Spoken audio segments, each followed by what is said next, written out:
ഇന്നത്തെ വീഡിയോയിലേക്ക് എല്ലാവർക്കും സ്വാഗതം. നമ്മൾ ഇന്ന് എന്താ ഉണ്ടാക്കാൻ പോകുന്നതെന്ന് വെച്ചാൽ ചിക്കൻ സ്റ്റ്യൂ ആണ് ഉണ്ടാക്കാൻ പോകുന്നത്.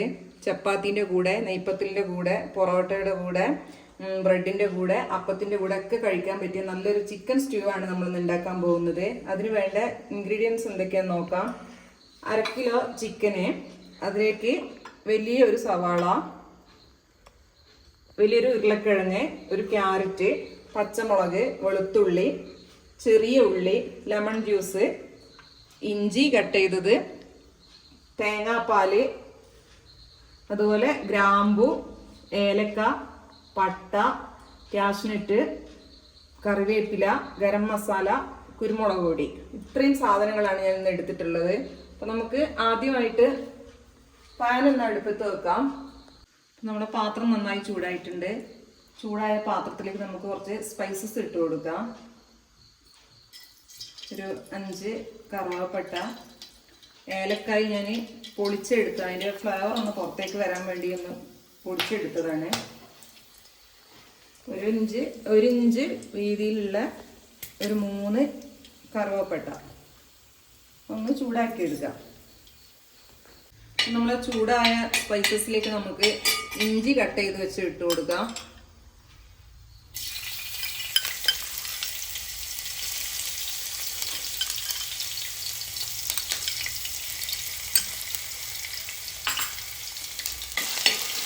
ഇഞ്ചി നന്നായിട്ടൊന്ന് ചൂടാകുമ്പോൾ നമുക്ക് വെളുത്തുള്ളി കട്ട് ചെയ്ത് വെച്ചിട്ടുണ്ട്.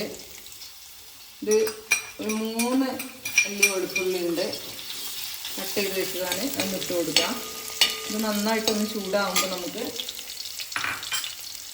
പച്ചമുളക് ഞാൻ ഒരു 3 എണ്ണം എടുത്തിട്ടുള്ളത്.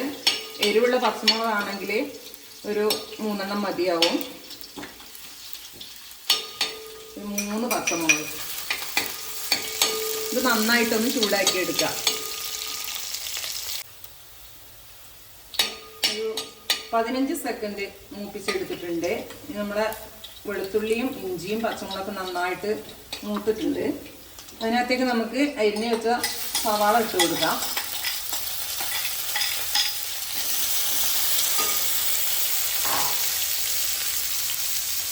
അര ടീസ്പൂൺ ഉപ്പ് ചേർത്ത് കൊടുക്കാം. നന്നായിട്ടൊന്ന് വഴറ്റിയെടുക്കാം. അപ്പം നമ്മളെ സവാള ഗോൾഡൻ കളർ ആവുമൊന്നും വേണ്ട, നമുക്ക് നന്നായിട്ടൊന്ന് വെന്ത് കിട്ടിയാൽ മതി. അപ്പം നന്നായി വെന്തിട്ടുണ്ട്. ഇതിനകത്തേക്ക് നമ്മൾ ക്ലീൻ ചെയ്ത് വെച്ച 1/2 കിലോ ചിക്കനാണ് ഇടാൻ പോകുന്നത്.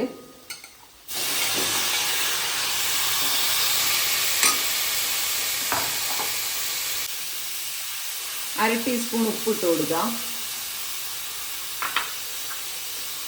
നാരങ്ങാനീര് ഒഴിച്ചു കൊടുക്കാം.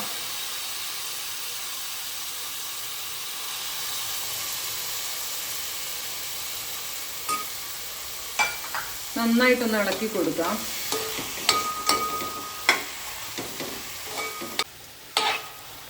തീ ഹൈ ഫ്ലെയിമിലിട്ട് 4-5 മിനിറ്റ് നേരം നന്നായിട്ടൊന്ന് ഇളക്കി കൊടുക്കാം. 4-5 മിനിറ്റ് സമയം ഇളക്കി കൊടുക്കുമ്പോൾ ചിക്കൻ്റെ പുറംഭാഗം നന്നായി വെളുത്ത കളറായി വരും. ചിക്കൻ്റെ പുറംഭാഗം നന്നായി വെളുത്ത കളറായി വന്നിട്ടുണ്ട്.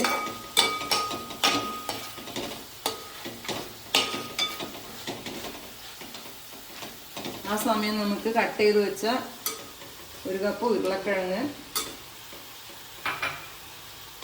ചേർത്ത് കൊടുക്കാം. കട്ട് ചെയ്ത് വെച്ച ക്യാരറ്റ് ചേർത്ത് കൊടുക്കാം.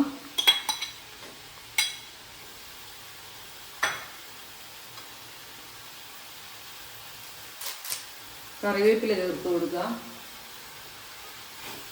നന്നായിട്ടൊന്ന് ഇളക്കി കൊടുക്കാം.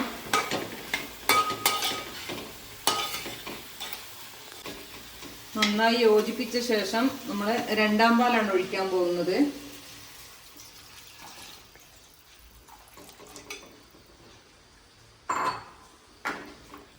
നന്നായിട്ടൊന്ന് ഇളക്കി കൊടുക്കാം. തീ നമുക്കൊന്ന് മീഡിയം ഫ്ലെയിമിലിട്ട് നന്നായിട്ടൊന്ന് വേവിച്ചെടുക്കാം. നമ്മളെ ചിക്കൻ വെന്തോ നോക്കാം. നമുക്ക് ചിക്കനൊക്കെ നന്നായി വെന്തിട്ടുണ്ട്.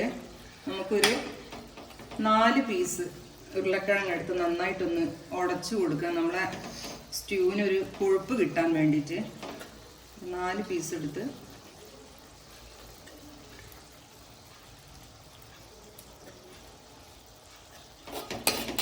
നന്നായിട്ടൊന്ന് ഇളക്കി കൊടുക്കുക.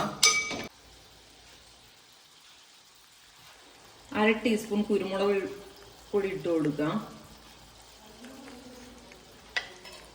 1/2 ടീസ്പൂൺ ഗരം മസാലപ്പൊടി ഇട്ട് കൊടുക്കുക.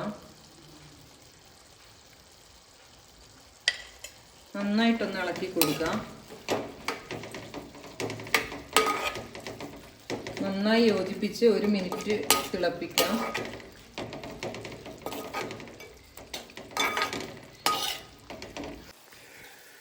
നമ്മുടെ ചിക്കനിലേക്ക് നമുക്ക് ഒരു 3/4 കപ്പ് 1-ാം പാലാണിത് ഒഴിച്ചു കൊടുക്കാം. 1-ാം പാല് ഒഴിച്ചു കഴിഞ്ഞാൽ പിന്നെ തിളക്കാൻ പാടില്ല കേട്ടോ. തിളഞ്ഞ് നമ്മുടെ ചിക്കനിലേക്ക് നമുക്ക് ഒരു 3/4 കപ്പ് 1-ാം പാലാണിത് ഒഴിച്ചു കൊടുക്കാം.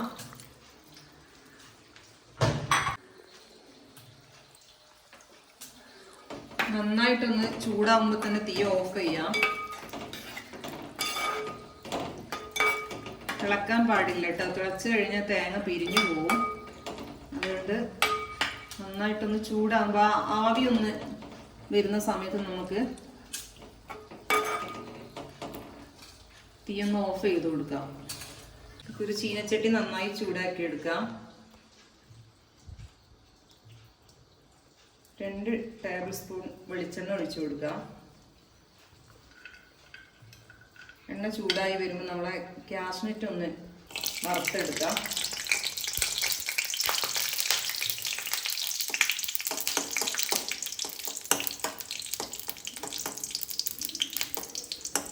നമ്മളെ കാഷ്നട്ട് നന്നായി നോക്കിയിട്ടുണ്ട്. നമുക്ക് അതിനകത്തേക്ക് ഇട്ട് കൊടുക്കാം.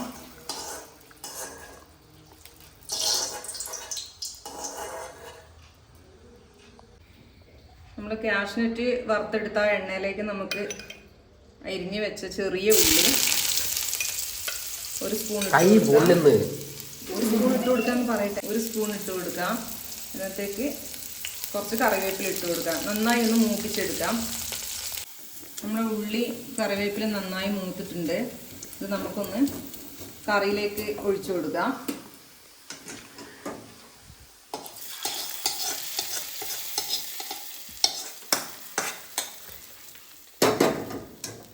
അങ്ങനെ നമ്മളെ ചിക്കൻ സ്റ്റ്യൂ ഇവിടെ റെഡി ആയിട്ടുണ്ട്.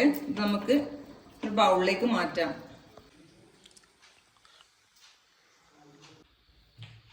നമ്മളെ ചിക്കൻ സ്റ്റ്യൂ ഇവിടെ റെഡി ആയിട്ടുണ്ട്. നമുക്ക് അപ്പത്തിൻ്റെ കൂടെയും വെള്ളപ്പത്തിൻ്റെ കൂടെയും ബ്രെഡിൻ്റെ കൂടെ ചപ്പാത്തിൻ്റെ കൂടെ പൊറോട്ടയുടെ കൂടെ ഒക്കെ കഴിക്കാൻ നല്ല രസമാണ്. അപ്പോൾ എല്ലാവരും ഒന്ന് ട്രൈ ചെയ്ത് നോക്കുക. അടുത്തൊരു വീഡിയോ ആയിട്ട് ഞാൻ വരുന്നത് വരെ എല്ലാവർക്കും ബൈ.